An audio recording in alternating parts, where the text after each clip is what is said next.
하나님께서 당신에게 복 주시기를 원합니다. 복 주시기를 원합니다. 하나님께서 우리의 예배를 받으실 때 하늘로부터 내려오는 하늘에 속한 신령한 복을 우리에게 아낌없이 베풀어 주실 줄을 믿습니다.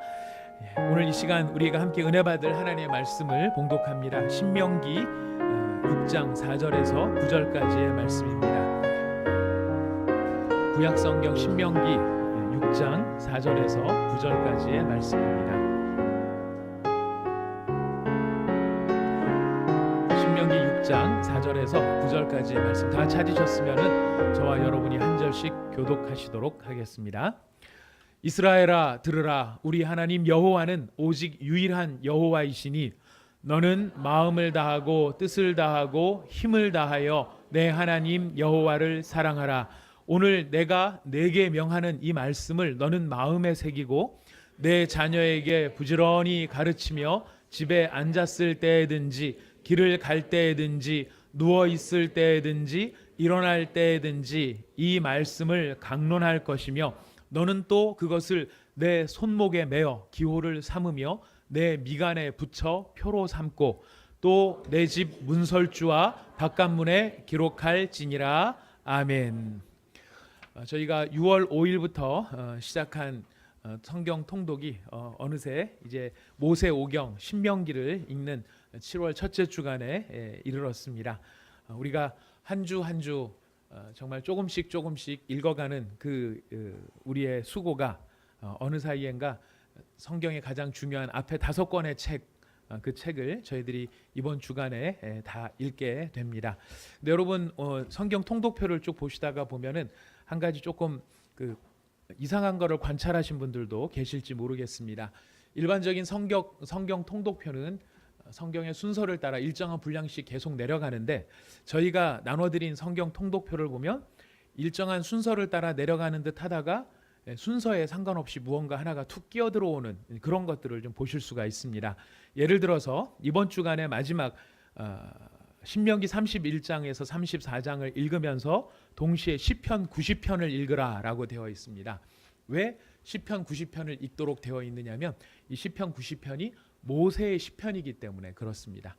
저희가 읽는 이 성경 통독표의 특징은 무엇이냐면 가능한 역사의 순서를 따라 역사적인 순서에 따라 흐름을 내려가면서 그 순서에 맞추어 기록이 되어진 성경을 거의 같은 시기에 읽을 수 있도록 이렇게 장치가 되어 있는 성경 통독표입니다.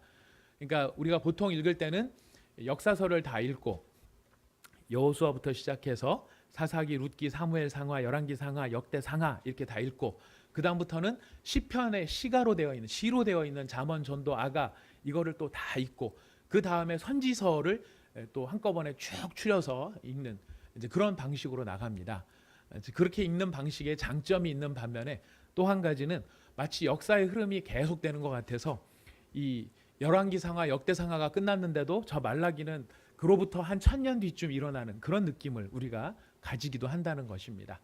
그러나 이 선지서는 중요한 선지서를 이해하기 위해서 중요한 툴이 무엇이냐면 역사적 배경이 어떻게 되느냐를 보면서 이 선지서를 읽어야 그 선지서를 제대로 읽을 수가 있다는 것입니다. 그래서 우리가 나눠드린 여러분 우리가 지금 온사랑의 교회에서 하고 있는 이 성경 통독표는 바로 그런 역사적 상황 속에 어떤 선지자가 활동을 하면 바로 그 선지서를 읽고 그 다음 역사로 넘어가는 이제 그런 순서로 기록이 되어져 있습니다. 그래서 여러분들께서 성경 통독표를 잘 활용을 하시면 이번 한번 통독을 하면서 이스라엘의 역사적인 상황 그리고 그 상황 속에서 일어난 시편이나 잠언이나 전도나 아가서나 또 이사야, 예레미야, 에가, 다니엘, 호세아, 요엘, 아모스, 말라기에 이르기까지 이 선지서들이 어떤 상황 속에서 어떤 왕 때 무슨 사건 때문에 이 얘기를 하고 계시는구나 하는 것을 좀 더 잘 이해하실 수가 있으실 것입니다. 여러분들께서 이 성경 통독표를 좀 참조하셔서 잘 읽어가시고요. 이 성경 통독을 잘 하시면 영혼의 양식이 됩니다. 힘이 쌓입니다. 말씀을 잘 읽어가시면 여러분 모두에게 또 우리 교회적으로 또 한국 교회적으로도 큰 유익이 있습니다. 여러분 그러시니까 오늘부터라도 그동안 못하셨으면 오늘부터라도 시작하시면 되고요. 제가 지난번에 뭘 말씀드렸죠? 방학 때 집중 통독 주간을 갖겠다고 말씀을 드렸습니다. 혹시 못 읽으신 모세오경을 다 못 읽으신 분들 계시면 그때 월화수목금토 저녁 시간에 모여서 저희가 같이 한 2시간씩 성경을 집중적으로 읽으면서 못 읽은 부분을 보충 수업을 해드리도록 하겠습니다. 그러니까 지금 못 읽은 거에 대해서 후회하지 마시고 다음에 다시 읽어야지, 다음에 시작할 때 꼭 읽어야지 그렇게 하지 마시고 오늘부터라도 다시 이 민수기의 말씀부터 쭉 읽어가시면 좋겠습니다. 이제 이번 주간에 저희가 이제 신명기를 읽게 되는데요. 이 신명기는 이제 민수기를 다 끝내는 상황, 민수기는 광야의 역사의 방황의 상황 속에서 쓰여진 책이 민수기라고 한다면 이 신명기는 이제 가나안 땅에 들어가기 바로 직전 한 곳에서 이제 모세가 이스라엘 백성들을 다 불러 모아놓고 그가 마지막 유언처럼 하나님의 말씀을 다시 새기는 바로 그것이 신명기의 특징입니다. 그래서 신명기를 다른 말로 하면 모세의 마지막 설교다라고 해도 괜찮을 것 같습니다. 이 모세의 마지막 설교인데 이 설교가 보통 우리가 이제 설교라는 말이 요새는 조금 그 사회적으로 약간 비아냥거리고 냉소적인 표현을 할 때 설교한다라는 표현을 쓰기도 합니다. 약간 그 훈시 말씀이 길어지면 설교 그만하시고 빨리 본론만 말씀해 주세요 라든가 이렇게 설교에 대한 부정적인 뉘앙스를 가진 사람들이 많이 있습니다. 근데 지금 이 신명기에서 말하는 모세의 설교는 필립 얀시 목사님, 아마 아시는 분들은 잘 아시겠지만 미국에서 굉장히 유명한 이 목사님이신데 문학적으로 글을 참 잘 쓰시는 목사님이십니다. 그 목사님께서 이 신명기를 한마디로 정의하기를 모세의 노변정담이다라는 말로 정의를 했습니다. 신명기도 어려운데 노변정담은 또 뭐냐? 네, 노변정담 잘 아실 겁니다. 노변이라고 하는 것은 화롯불가라는 뜻입니다. 이제 한겨울에 할아버지가 손자들을 화롯불가에 쭉 앉혀놓고 뚝쭉 둘러 앉혀놓고 정담을 나누는 것입니다. 아주 정 깊은 이야기를 나누면서 그들에게 살가운 이야기를 하는 것, 이것이 아주 가까운 그리고 아주 화목한 그리고 아주 행복한 바로 그런 느낌이 드는 바로 그 말이 노변정담이라고 하는 말이라고 잘 알고 계실 것입니다. 지금 모세가 이스라엘 백성들을 앞에 놓고 바로 이렇게 화롯불가에서 할아버지가 손자에게 이야기하듯이 그렇게 말하고 있는 것, 이것이 신명기라는 것이죠. 이 신명기라는 말의 성경의 그 뜻 자체는 이 신자가 무슨 신자죠? 한문으로 보면 신신신. 네. 네, 이 신자가 무슨 신자로 많이 오해를 하시냐면은 귀신 신자를 써서 하나님의 말씀, 하나님의 명령을 기록한 책이다. 이렇게 이렇게 이해하시는 분도 계시고 또 새 신자를 써서 하나님의 새로운 말씀을 적어 놓은 것이다. 이렇게도 이해를 하십니다만은 이 정확한 뜻은 납신자입니다. 이렇게 된 납신자입니다. 이 납신자가 무슨 뜻인지 잘 아시죠? 되풀이하다, 반복하다라는 뜻입니다. 그러니까 지금 다른 말로 하면은 하나님의 명령을 되풀이하여 기록한 책이다, 이런 뜻이 되겠습니다. 여러분께 신명기 그러면 하나님의 말씀을 되풀이해서 우리에게 다시 설명하고 있는 것이구나, 그렇게 이해하시면 되겠습니다. 자, 그럼 왜 하나님의 명령을 되풀이해야만 되는 것일까요? 그것은 이제 가나안 땅에 들어가기 직전의 상황이기 때문에 그렇습니다. 가나안 땅에 들어가기 직전의 상황이란 어떤 뜻입니까? 애굽에서 나왔던 20세 이상 되었던 이제 출애굽한 모든 세대가 다 소멸하고 다 죽고 이제 가나안 땅으로 들어가는 세대는 여호수아와 갈렙을 제외해 놓고는 모든 사람이 광야에서 태어난 사람, 20세 미만으로 출애굽했던 사람들이나 광야에서 새로 태어난 사람들, 바로 그 사람들이 지금 가나안 땅으로 들어가야 될 형편이기 때문에 그 가나안 땅에 들어가기 전에 바로 모세가 정말 지극한 애정과 또 기대와 축복해 주는 마음을 가지고 하나님의 말씀을 이 새로운 세대에게 들려주는 것, 바로 이것이 신명기라는 것입니다. 그런데 이 신명기는 그렇게 참 따뜻한 할아버지의 마음도 담겨 있지만 사실 이 신명기가 굉장히 중요한 이유는 어디에 있느냐면 이 신명기 이후에 이제 여호수아서가 나올 겁니다. 사사기가 나올 겁니다. 저기 어디까지 내려가냐면 열왕기 상하까지 내려가는 모든 역사서를 보면 그 역사서에 등장하는 인물들을 평가할 때 이 사람이 잘했는지 이 사람이 못했는지 그걸 평가하는 잣대가 되는 게 뭐냐면 이 신명기라는 것입니다. 그래서 이스라엘의 수많은 왕들을 보면 어떤 왕들은 하나님 앞에 칭찬을 받아요. 저는 참 훌륭한 왕이었다. 또 어떤 왕은 칭찬을 받지 못합니다. 악한 왕이었다. 이렇게 평가를 합니다. 근데 뭘 가지고 평가를 하느냐? 우리로 말하면 우리는 훌륭한 대통령은 어떤 대통령이죠? 우리나라에서 훌륭한 대통령은 국민의 속을 안 새기는 대통령이 훌륭한 대통령일 것입니다. 자, 훌륭한 대통령 그러면은 이제 경제적으로 잘 살고 국민이 국가 나라와 번영을 이루는 바로 그런 기준이 될 텐데요. 이스라엘은 놀랍게도 그런 대외적으로 강하고 외교도 잘하고 번영을 이룬 그런 왕이라고 해서 꼭 칭찬을 하고 있는 것은 아니라는 것입니다. 어떤 왕들은 굉장히 그렇게 대외적으로 힘을 많이 발휘하고 아주 강력한 나라를 이루었음에도 불구하고 성경에 보면 저는 악한 왕이었더라 이렇게 평가를 합니다. 그리고 어떤 왕은 보면 굉장히 그 나라도 힘이 없고 막 조공 바치고 뭐 질질 끌려다니고 그 앞에 가서 막 그 국가의 채무와 수모가 막 깎이는 그런 상황이었음에도 불구하고 그런 왕들에 대하여서 때로는 저는 하나님 앞에 선한 왕이었다라고 이야기합니다. 그 기준이 되는 것이 무엇이냐면 바로 이 신명기의 말씀, 이 신명기의 기준이 바로 그런 왕들을 평가하는 기준이 되기 때문에 그렇다는 것입니다. 자, 그렇다면 그것은 이스라엘의 왕에게만 적용되는 것이 아니라 그것은 오늘날 우리에게도 동일하게 적용이 되는데요. 하나님 앞에서 보았을 때 훌륭한 성도가 어떤 성도냐? 어떤 성도가 훌륭한 성도일까요? 담임 목사 속을 안 새기는 성도가 훌륭한 성도니까. 국민 속을 안 새기듯이. 또 훌륭한 목사는 또 어떤 목사일까요? 성도들 속을 안 새기는 목사가 훌륭한 목사이고 뭐 이럴 수 있겠죠. 그럴 수 있을 것입니다. 자, 그러나 그보다 더 중요한 게 있습니다. 교회가 부흥하고 외적으로 성장하고 헌금이 많이 나오고 해서 그런 걸 잘 이루어내는 목사가 훌륭한 목사라고도 말할 수 있겠지만 신명기적인 관점에서 놓고 보면은 바로 이 하나님의 말씀에 그가 얼마나 집중하고 창념하며 하나님을 사랑하는 사람이었는가, 그것이 좋은 목사, 좋은 성도를 구분하는 유일한 기준이 된다는 것입니다. 얼마나 하나님의 말씀을 가까이 하고 그 율법을 잘 지켜 나갔느냐, 바로 이것이 기준이 된다는 것입니다. 바로 그 기준에 있어서 율법의 심장이라고 말할 만한 부분이 있습니다. 율법이 굉장히 많죠. 여러분들 출애굽기부터 시작해서 레위기, 민수기까지, 그리고 여러분은 신명기 읽어보면 신명기에도 또 이 율법이 나옵니다. 굉장히 율법이 많은데요. 그 많은 율법 중에서도 가장 중심되는 것이고 핵심적인 것이고, 사람으로 말하면은 사람의 가장 근본 뭐죠? 머리도 중요하지만 사람이 살려면 뭐가 뛰어야 됩니까? 심장이 뛰어야 됩니다.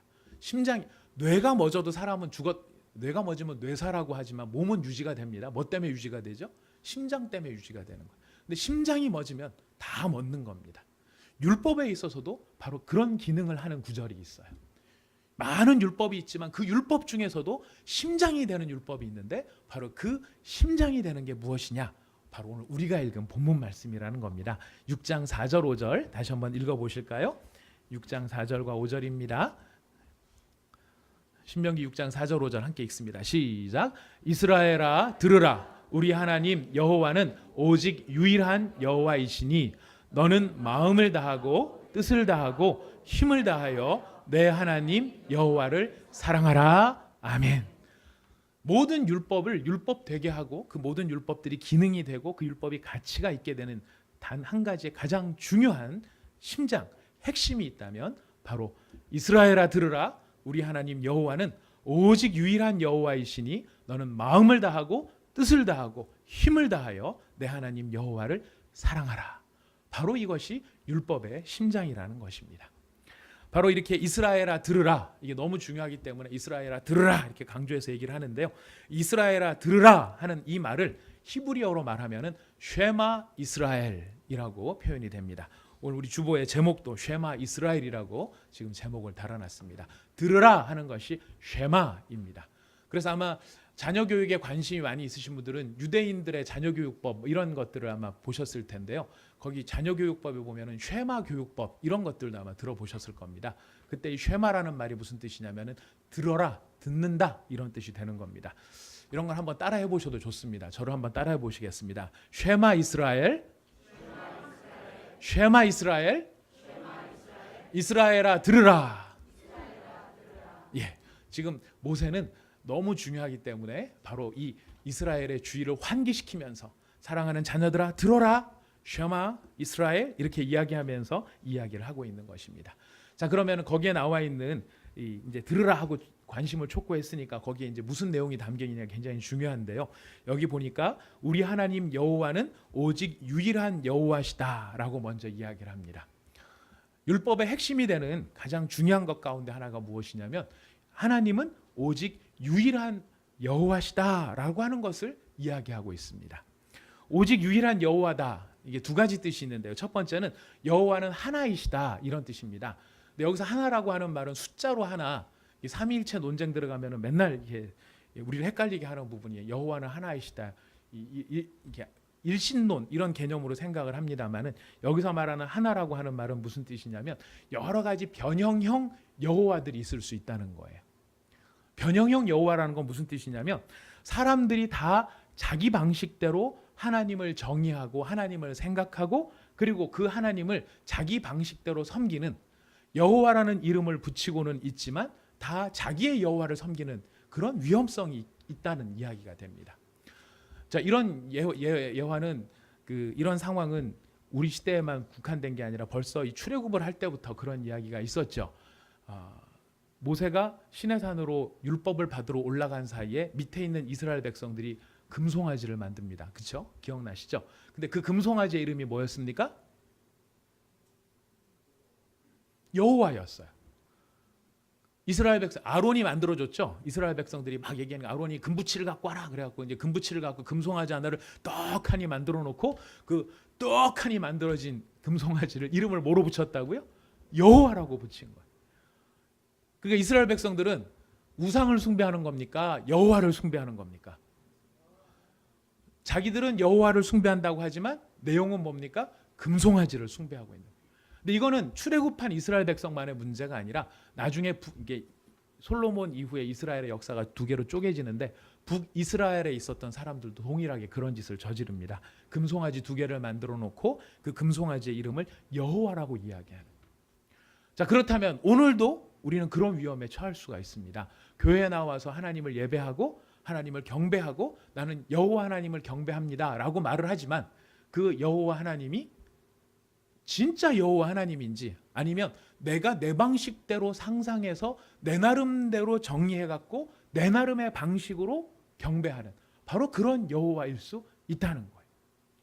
우상으로 만들어 놓는 건 아니지만은 그 하나님이 내가 상상한 하나님의 모습이 된다는 겁니다. 그러니까 이름은 여호와라는 이름을 붙이고 있지만 그 여호와 하나님을 누구처럼 섬길 수 있냐면 삼신할매처럼 섬길 수 있다는 거예요. 요즘에는 별로 그런 말을 쓰는 사람을 많이 못 들어봤습니다만 예전에는 그 아기가 안 생기면 누구한테 빌었죠? 삼신할매한테 빌은 거예요. 네, 비나이다 비나이다 하면서 삼신할매한테 빌 때 삼신할매가 도대체 어떤 존재인지는 제가 성장하면서 한 번도 들어본 적은 없고 이름이 뒤에 할매가 붙어 있기 때문에 어떤 할머니 한 분, 노파 한 분이 필요하면 아기를 갖다 주나 보다 이렇게 생각이 되는.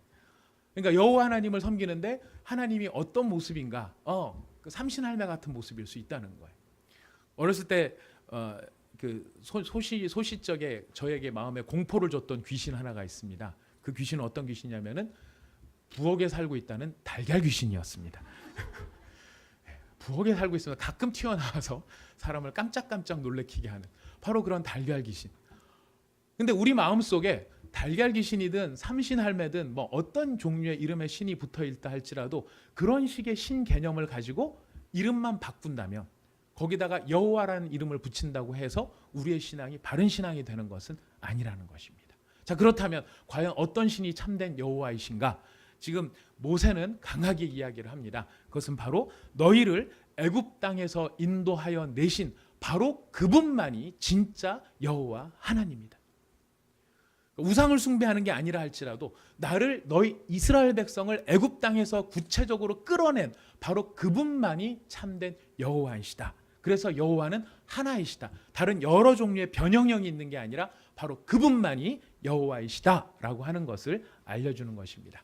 그리고 두 번째로 이야기하는 것은 오직 여호와뿐이시다, 이런 말을 강조를 하는데요. 이제 이스라엘 백성들이 애굽에서 나올 때는 애굽의 신들과 문화에 젖어서 하나님을 바르게 경배하지 못했다면, 가나안 땅에 들어가는 사람들은 이제 광야에 있을 때는 모세도 살아있고 여러 가지 일들이 있으니까 하나님을 바로 섬긴다고 생각을 했지만, 막상 가나안 땅에 들어가면 거기에는 또 뭐가 있느냐면 가나안 자체의 문화나 가나안 자체의 종교가 있다는 거예요. 바로 그런 종교에 흔들릴 수 있다는 겁니다. 여러분 만약에 어제 성경을 통독하셨다면 민수기 부분에 이 부분이 나왔을 겁니다. 제가 지난 주일 설교가 뭐였는지 혹시 기억나십니까? 감사합니다. 네, 발람과 발락의 이야기였죠. 주제는 무엇이었습니까?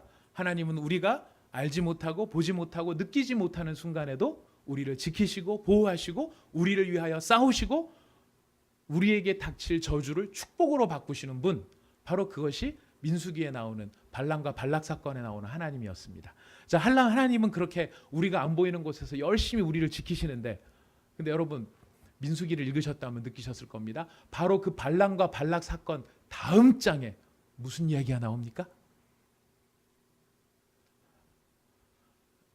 역시 겸손하신 우리 성도님들 다 아시면서도 이거 다 말하면 교만해지실까봐 겸손하게 말씀을 안 하시는데요. 바로 그 다음 사건에 뭐가 나오냐면, 하나님이 이렇게 열심히 지켜주신 이스라엘 백성이 하나님이 지켜주시는 줄을 모르고 모압 여인들과 더불어 모압 사람이 섬기는 바알부올이라고 하는 우상을 섬기며 그 모압 여인들과 함께 우상 숭배를 했을 뿐만 아니라 음행을 저지릅니다. 하나님은 열심히 이스라엘을 지금 지키고 계시는 거예요. 안 보이는 곳에서 열심히 지키는 거예요. 근데 바로 그 다음 장이 뭐냐면 그러나 이스라엘은 어떻게 했는가? 하나님은 이스라엘을 향해 최선을 다하시지만 이스라엘은 바로 가나안에 그 가나안 땅 들어가지도 않았는데 모압의 영향을 받아가지고 이방신을 섬기며, 그 이방신을 섬길 때는요, 이 가나안 종교가 위험한 게 뭐냐면은, 가나안 종교의 특징은 형통과 배부름입니다. 부요함입니다. 농경 사회에 있어서 배부름은, 부요함은 곡식을 많이 걷어들여야 되는데, 곡식을 많이 걷어들이기 위해서는 그 풍요와 다산의 상징이 되어지는 신들을 잘 경배를 하면 그 신들이 풍요를 준다고 생각하는. 근데 그 풍요를 주는 신의 이름이 바알과 아세라예요. 남신과 여신이 있어요. 근데 이 신들이 어떻게 하면은 자극이 돼서 우리한테 많은 복을 주는가? 어떻게 하면 때를 따라 비를 내려주고, 어떻게 하면 홍수를 막아주고, 어떻게 하면 적절한 해를 주는가? 어떻게 하면 되느냐면, 남신과 여신이 다산의 상징이기 때문에 그들 앞에서 성행위를 많이 하면 이 신들이 자극을 받아서 더 많은 것을 준다라고 믿은 거예요. 그러니까 바알 종교에 있어서 예배 방식은 뭐냐면은 음행이에요. 공식적으로 음행을 저지르는 거예요. 사람들이 예배하러 모여서 남녀가 모여가지고 부부 아닌 사람들끼리 서로 눈이 맞아가지고, 나는 지금 뭐 하는 거예요? 윤리적으로 비도덕적인 행위를 하는 게 아니라 우리의 부유함을 위해 예배를 드리고 있다라고 하는 게 바알 종교의 특징이에요. 좋을까요? 나쁠까요? 우리 기독교인들의 입장에서는 속이 뒤집히는 일이고 구토가 나는 일이죠. 그러나 하나님의 하나님 되심을 알지 못하고 그 마음에 하나님의 정결의 길이 열려 있지 않은 사람들에게는 이것은 합법적으로 아주 오히려 더 권장할 만한 행위가 되는 것이 바로 이 음행의 문제가 된다는 것이. 그러니까 지금 이스라엘 백성도 광야 끝나자마자, 끝날 시점이 다가오자마자 바로 혹하게 넘어가 버린 것이 이 가나안의 우상 숭배와 음행, 굶주려 있었던 어떤 이 악한 행동들이 그 안에서 담겨져 버렸다는 것입니다. 자, 그러니까 가나안 정착 이후에 이스라엘은 하나님께서 자신에게 거룩을 요구하고 정결을 요구하고 의를 요구하시는 그런 종류의 하나님 말고, 피곤하잖아요. 여러분, 여호와 하나님을 섬기는 게 우리한테 깨달은 사람들한테 힘이 되지만 안 깨닫고 교회 생활을 말씀대로 한다는 건 굉장히 피곤한 일이에요. 여러분, 불교에서는 매주 교회 사찰에 나오라고 합니까? 아니죠. 1년에 많이 나가야 한두 번 나가면 됩니다. 좀 부지런한 사람들이 한 1년에 한 달에 한 번 정도 나가면 됩니다. 저도 이제 예전에 교회를 안 다닐 때 열심히 어머니께서 절에 다니실 때 저도 많이 따라다녔거든요. 1년에 큰 제사 4번, 그다음에 1년에 한 2번 정도 절에 가서 그 앞에 절밥 먹고 뭐 하고 이 정도 하면 돼요. 근데 교회는 어떻습니까? 처음에 교회 나올 때는 이 주일 예배를 꼭 드려야 됩니다. 주일 예배 나오세요. 그래서 일주일에 한 번 나와요. 참 부지런한 종교네. 근데 시간이 지나면 어떻습니까? 사실은 수요 예배도 있어요. 수요 예배 열심히 나오기 시작하면 그 다음에 뭐가 있습니까? 금요기도회도 있고요. 그 다음에 다락방도 있어요. 나중에 가면은 매일 새벽 기도가 있거든요. 그러니까 교회를 다니면은 굉장히 피곤해지는 거예요. 처음에는 일주일에 한 번일 줄 알았더니 나중에 보니까 하루에 한 번, 어떤 때는 하루에 2번도 나와요. 가서 밥 차려주고 또 나오고 막 이런 경우들도 있을 수 있더라는 거예요. 자, 이러니까 그렇게 정결을 요구하고 거룩을 요구하고 의를 요구하시는 그런 하나님 말고 피곤하니까 우리의 성격에도 맞고 본성에도 맞고 내가 조정도 할 수 있고 그냥 이것만 내가 열심히 그 앞에서 그냥 이런 음행만 잘 저지르면 나한테 풍부함을 약속해 주는데 얼마나 좋으냐. 우리가 바알과 아세라를 섬기자. 이런 걸로 이스라엘 백성들이 나가더라는 겁니다. 더 심각한 문제가 생깁니다. 그건 뭐냐면 혼합주의예요. 바알과 아세라를 섬기는 것만이 아니라 하나님도 섬기고 바알과 아세라도 섬기는 거예요. 그래서 주일날은 교회 나오고 평일날은 바알 신전에 가는 겁니다. 좋을까요? 나쁠까요? 인간적인 생각으로는 좋은 거예요. 왜? 음식을 맨날 똑같은 거 일식만 먹냐? 한식만 먹냐? 맨날 밥만 먹냐? 어떤 때는 짜장면도 먹고 어떤 때는 초밥도 먹고 어떤 때는 베트남 쌀국수도 먹어야지. 인생에 누릴 게 얼마나 많냐. 하나님도 어째 여호와 하나님밖에 안 계시겠냐. 이 사람 종교도 맞고 저 사람 종교도 맞고 다 착하게 살자고 하는 것이니까 다 착하게 살자고 하는 일에 여기 나고 주일날은 교회 가고 평일날은 뭐 딴 거 섬기고 바로 이렇게 하는 것이 혼합주의적인 양상입니다. 근데 그 혼합주의 양상의 가장 심각한 게 뭐냐면은 예수님의 말씀에 의하면 여호와를 섬기고 또한 만몬을 섬기는 거라고 하였습니다. 만몬은 무엇이냐면 바로 돈이죠. 부요함입니다. 성경은 부를 정죄하지는 않습니다만은 부를 사랑해서는 안 된다라고 이야기합니다. 부는 우리가 다스리고 통치해야 될 영역이지 우리가 부를 사랑하고 그 재물을 우리의 사랑의 대상으로 삼는 것은 바로 하나님을 부정하는 행위라고까지 이야기를 합니다. 바로 이런 심각한 혼합주의에 맞서서 또 하나님의 유일신 되시는 하나님을 잘못 경배하는 데에 대해서 맞서서 바울이 강조하고 있는 것은 무엇이냐면은 그런 유일하신 하나님을 어떻게 하라고 이야기합니까? 오늘 본문 말씀을 보니까 사랑하라고 이야기합니다.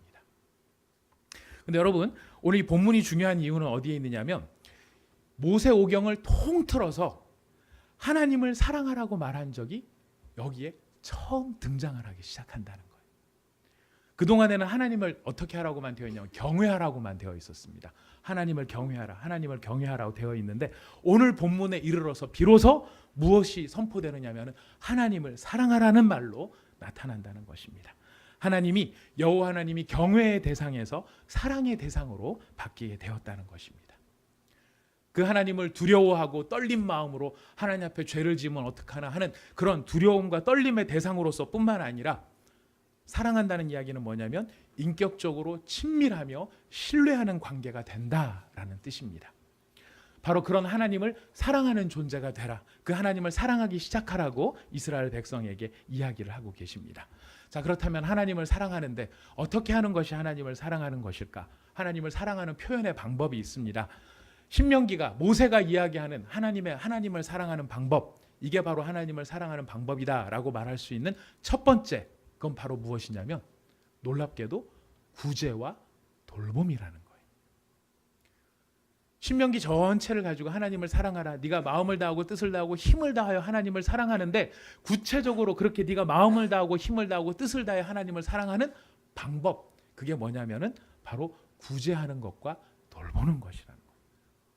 과연 그럴까요? 우리 신명기를 한번 찾아봅니다. 신명기 15장을 읽어봅니다.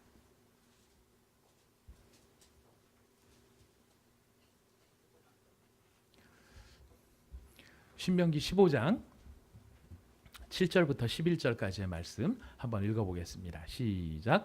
내 하나님 여호와께서 내게 주신 땅 어느 성읍에서든지 가난한 형제가 너와 함께 거주하거든 그 가난한 형제에게 내 마음을 완악하게 하지 말며 내 손을 움켜쥐지 말고 반드시 내 손을 그에게 펴서 그에게 필요한 대로 쓸 것을 넉넉히 구워주라. 삼가 너는 마음에 악한 생각을 품지 말라. 곧 이르기를 일곱째 해 면제년이 가까이 왔다 하고 내 궁핍한 형제를 악한 눈으로 바라보며 아무것도 주지 아니하면 그가 너를 여호와께 호소하리니 그것이 내게 죄가 되리라. 너는 반드시 그에게 줄 것이요 줄 때에는 아끼는 마음을 품지 말 것이니라. 이로 말미암아 내 하나님 여호와께서 내가 하는 모든 일과 내 손이 닿는 모든 일에 내게 복을 주시리라. 땅에는 언제든지 가난한 자가 그치지 아니하겠으므로 내가 내게 명령하여 이르노니 너는 반드시 내 땅 안에 내 형제 중 곤란한 자와 궁핍한 자에게 내 손을 펼치랴. 아멘. 지금 신명기를 통하여 하나님께서 모세에게 지금 말씀하시고 그 모세가 새로 가나안 땅에 들어가는 이스라엘 백성들에게 하나님을 사랑하는 방법이 뭐냐면 하면서 알려주는 부분이 네 궁핍한 형제를 향하여 아끼는 마음을 품지 말고 그에게 반드시 주라라고 되어 있습니다. 물론 어떤 사람들은 이걸 악용하는 사람들도 있어요. 여러분 이거는 궁핍한 게 아닙니다. 내가 지금 어떤 삶의 현상을 유지하기 위해서 다른 사람의 것을 이렇게 가져다가 내 삶의 현상을 유지하려는 사람이 있어요. 없어서 못 먹기 때문에 굶주리기 때문에 나를 좀 도와주세요. 이게 아니라 이 삶의 현상을 유지한다는 것 제가 이렇게 참 표현하기가 좀 조심스러운데요. 이게 없이 산다는 게 사람마다 없이 사는 종류가 틀리더라고요. 저는 없이 산다 그러면 진짜 못 먹어서 없이 사는 게 저 기준으로는 없이 사는 건데 어떤 분들은 40평에서 살다가 37평으로 가면 없이 사는 인물이 되는 것이라고 생각하는 경우가 있더라는 거예요. 내가 그 전에 3000cc를 탔는데 2500cc로 주저앉으면은 내가 없이 살게 됐다라고 생각을 해서 마음에 막 비통함을 겪고 그 3000cc로 회복하기 위해 갖고 다른 사람한테 나 돈 좀 주세요, 빌려주세요, 나한테 아끼지 말고 구워주세요 이렇게 말한 악용하는 사례들도 있더라는 거예요. 여러분 그런 거는 아닙니다. 그런 건 아닙니다. 여기서 말하는 구워준다는 건 진짜 없는 사람이에요. 진짜 힘든 사람이에요. 그런 사람을 외면하지 말고 외면하지 말라는 건 뭐냐면 조금 있는 사람은 도와주면 도와준 게 나중에 돌아올 가능성이 있습니까? 없습니까? 사실 돌아올 가능성이 높은 거예요. 돌아올 가능성이 높은 데다 사람한테 빌려주는 건 투자하는 거죠. 근데 지금 성경은 뭐라면 내가 그 사람을 도와줘도 그게 돌아올 확률이 거의 없는 사람, 그런 사람을 진짜 도와주라는 겁니다. 근데 그렇게 하라는 이유가 어디에 있을까요? 지금 여기에 너는 반드시 그에게 줄 것이요 줄 때는 아끼는 마음을 품지 말 것이니라. 이것 때문에 내 하나님 여호와께서 내가 하는 모든 일과 내 손이 닿는 모든 일에 내게 복을 주시리라 이야기하십니다. 왜 하나님께서 아끼지 않고 베푸는 그 사람에게 복을 주실까요? 이유는 하나입니다. 그 사람 그런 모습이 누구를 닮은 모습이기 때문에 하나님을 닮은 모습이기 때문에 하나님이 우리한테 무언가를 베풀어 주실 때는요 우리한테 되돌려 받을 거라고 생각하면서 베풀어 주시는 것이 아니라는 거예요. 내가 얘를 좀 도와주면 얘가 좀 일어나서 그 다음에 나를 위해서 열심히 전도하겠지, 선교하겠지, 어디 가서 내 이름을 걸고 간증하겠지, 내가 얘를 전국 수석을 시켜주면 인터뷰를 할 때 하나님이 저를 도와주셨어요 이렇게 얘기를 하겠지. 이래서 하나님이 우리를 도와주시는 것이 아니라는 거예요. 구워줄지라도 되돌려 받지 못할 줄 알면서도 구워주시는 거예요. 되돌려 받지 못한다는 건 뭐냐면 표시가 안 나는 거예요. 하나님이 도와주셨어요. 심지어 감사할 줄도 어쩌면 모를지도 몰라요. 하나님 도와주셔서 너무 고맙습니다. 그 감사할 줄도 모를 사람한테 하나님이 주신다는 거예요. 아까워하지 않고. 이게 참 우리하고 얼마나 동떨어져 있는 모습인지 모릅니다. 우리는 이렇게 참 어려워요. 우리의 성품이 해서가 아니라 진짜 인간적으로 어떤 경우에는 이 밑빠진 독에 물 붓는 이 행위를 계속한다는 것은 우리로 하여금 지치게 만들 때가 있습니다. 아무리 도와줘도 표시도 안 나고 도와줘도 고마운 줄도 알지 못하고 받은 거에 대한 감사를 알지 못하고 못 받은 것에 대한 섭섭함만을 가지고 마음속에 새기고 기억하는 그런 사람의 모습을 보면 우리는 에이, 오지랖 넓게 쓸데없이 간섭하지 말고 다 편하게 살아, 이럴 수도 있습니다. 그러나 오늘 신명기의 말씀은 우리한테 뭐를 이야기하십니까? 그럴지라도 하나님을 사랑하는 방법은 어떤 거라고요? 아끼지 않는 마음으로 그에게 도와주는 것이라는 겁니다. 그게 하나님을 사랑하는 구체적인 행위가 될 수 있다는 거예요. 점점점 이런 말씀들은 우리 세대에 걸맞지 않는 말씀이 되어가고 있습니다. 왜냐하면 점점 우리한테는 불안함이 찾아오거든요. 이제 리타이어를 앞두고 계신 분들, 은퇴를 앞두고 계신 분들은 내가 가지고 있는 이것들을 어떻게 관리해야 내 노후가 불안하지 않을까, 내가 어떻게 이걸 잘 쥐고 있어서 자식들한테 천천히 물려줘야 이것들이 나를 요양원에다가 집어넣고 잠궈놓지 않을까, 막 이런 불안함들이 우리를 지배하는 세대에 우리가 살고 있어요. 그러니까 남을 돕고 꾸어준다는 것은 상당히 참 어려운 주제로 우리에게 다가옵니다.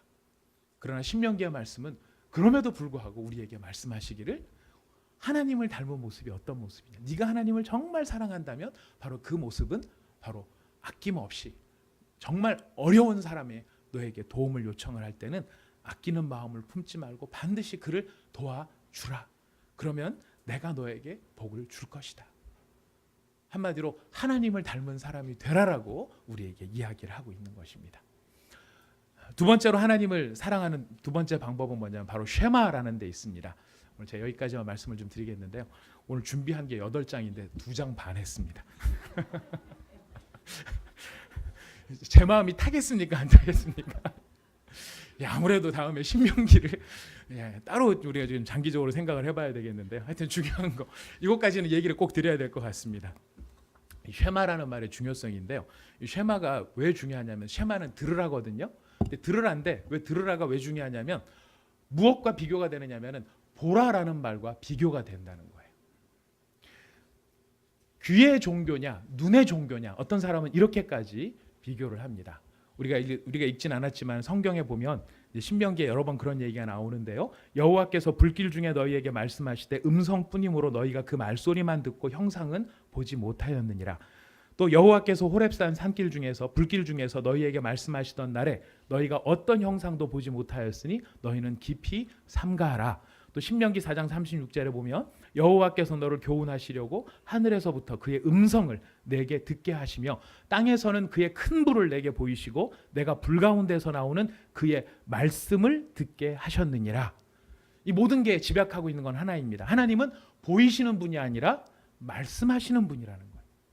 그렇기 때문에 신명기의 신앙, 곧 구약의 신앙이며 신약의 신앙이며 모든 우리의 신앙은 어떤 신앙이냐면 눈으로 보려고 하는 신앙이 아니라 우리의 귀에 들려지는 말씀을 듣고 그 말씀을 청종하고 순종하는 것이 바로 기독교 신앙의 핵심이라는 것입니다. 이스라엘 백성이 들어가야 할 가나안 땅의 영적 상황은 눈으로 보는 형상을 따르는 종교인 거예요. 눈으로 보이는 형상, 우상을 앞에 놓고 그 우상 앞에 나가 절을 하는 것을 신앙생활이라고 생각합니다. 그러나 하나님이 말씀하시는 신앙생활은 뭐냐면 그 앞에 나가서 절을 하는 게 신앙생활이 아니라 하나님의 말씀을 듣고 그 말씀을 마음에 음미해보고 그 말씀의 뜻을 깨달아서 그 말씀을 순종하는 것이 신앙생활이라고 이야기를 하는 것입니다. 눈으로 본다는 것은 우리한테 큰 유혹입니다. 우리는 보이는 것에 얼마나 현혹이 되는지 모릅니다. 오죽하면 견물생심이라는 말이 있습니까? 견물생심이 무슨 뜻이죠? 개도 싱싱한 등심을 잘 물기를 원한다. 이게 견물생심. 어떤 사람으로 얘기하는데요. 견물생심 보면 혹한다는 이야기입니다. 대표적인 게 뭡니까? 선악과 사건이에요. 선악과를 표현할 때 보암직하였다라고 되어 있습니다. 하나님께서 사무엘에게도 경고하십니다. 그의 용모와 키를 보지 마라. 사람은 외모를 보거니와 나 여호와는 중심을 살피느니라. 우리는 본다는 것에 현혹되어 있어요. 그래서 교회를 나와서 종교 생활을 할 때도 근사한 것, 품격 있는 것, 아니면 품이 있는 것, 화려한 것, 눈에 보이는 어떤 가시적인 장치를 가지고 사람들에게 뭔가를 전하고 싶어하는 유혹들이 우리 세대에도 있을 수 있다는 것. 그러나 그것이 종교 생활은 신앙생활은 아니라는 거예요. 눈에 보이는 어떤 것이 신앙생활이 되는 것이 아니라 하나님의 말씀을 듣고 그 말씀을 마음에 새기고 그 말씀을 따라 순종하는, 바로 그것이 진짜 신앙생활이라는 것입니다. 구약의 신앙이 앞에 우리가 읽은 그 대부분의 이야기가 제사를 드리는 이야기예요. 제사가 참 중요한 것입니다만은 오늘 우리가 신명기로 돌아오면 확인할 수 있는 게 구약의 종교는 제사 중심의 종교가 아니라 바로 말씀 중심의 종교라는 사실입니다. 우리가 이 말씀을 마음에 새기면서 쉐마 이스라엘 이 이야기를 하시면서 우리에게 선포하시는 주님의 음성을 듣기를 원합니다. 우리가 하나님과 돈을 함께 섬기지 아니하고 우리에게 주님의 복을 나 하나만을 위하여서 누리는 것이 아니라 하나님의 심정을 가지고 다른 사람에게 나누며 베풀되 돌려받을 것을 생각하지 않고 아낌없이 나누며 베풀 줄 아는 하나님을 닮은 사람, 더불어 가장 중요한 것은 무엇입니까? 쉐마, 들으려고 하는 것, 하나님의 말씀을 듣고자 하는 것, 그리고 그 말씀을 마음에 새기고자 하는 것, 바로 그것이 하나님을 사랑하는 방법이 될 수 있다는 것을 우리가 오늘 이 시간 마음속에 정리해 보실 수 있기를 바랍니다. 우리 성경을 한 구절만 읽고 기도하고 마치도록 합니다. 우리 요한복음으로 가보겠습니다. 요한복음, 바로 이 참된 하나님을 경외하는 그 신앙에 대하여 우리 예수님께서 정리를 해주신 말씀이시죠. 우리 요한복음 13장 34절의 말씀입니다.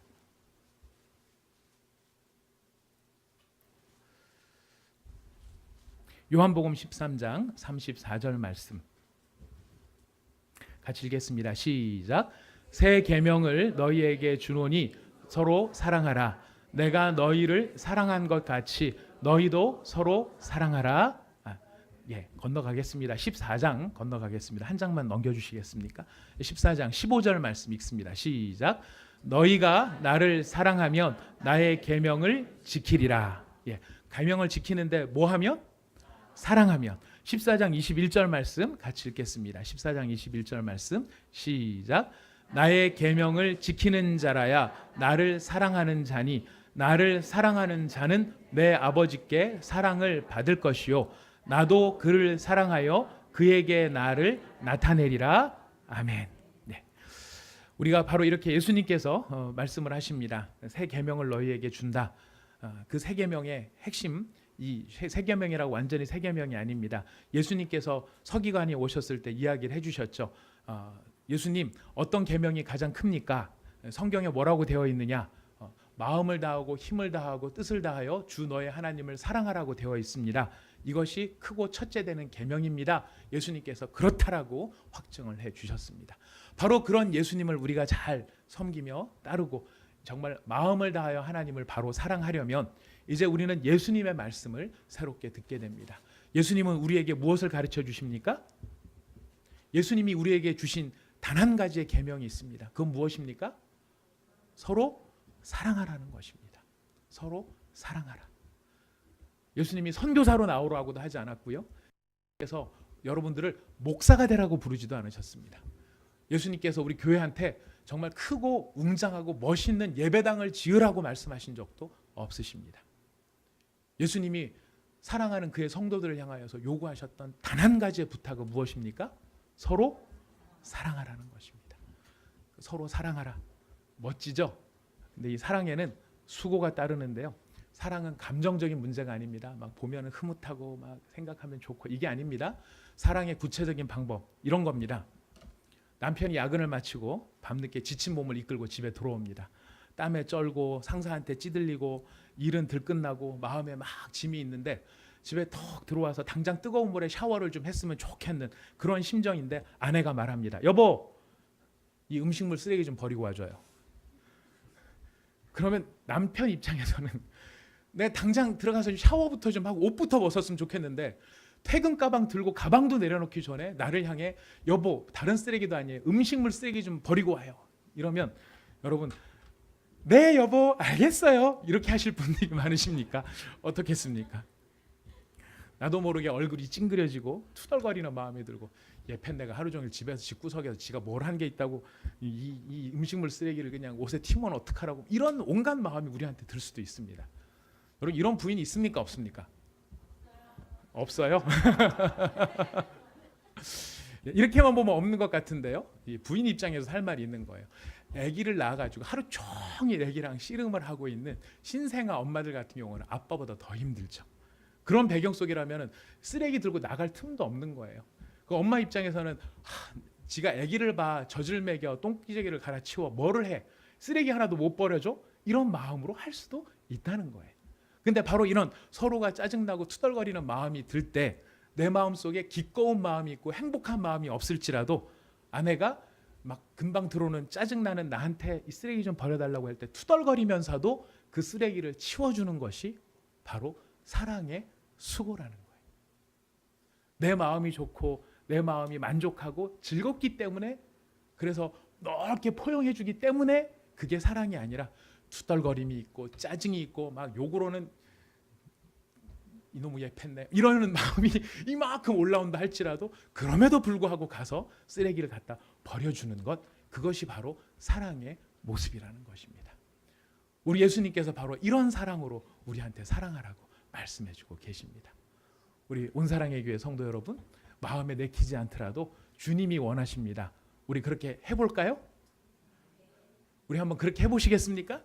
네. 예, 우리가 교회 안으로서도 서로 이런 사랑으로 사랑하는 것, 그리고 그 말씀을 지키는 것이 바로 내 마음을 다하고 뜻을 다하고 힘을 다하여 주 너의 하나님을 사랑하는 방법이 될 수 있다는 것, 우리가 그걸 잘 새기면서 우리 서로 사랑하는 온사랑의 교회 교우들이 되시기를 부탁드리겠습니다. 기도하겠습니다.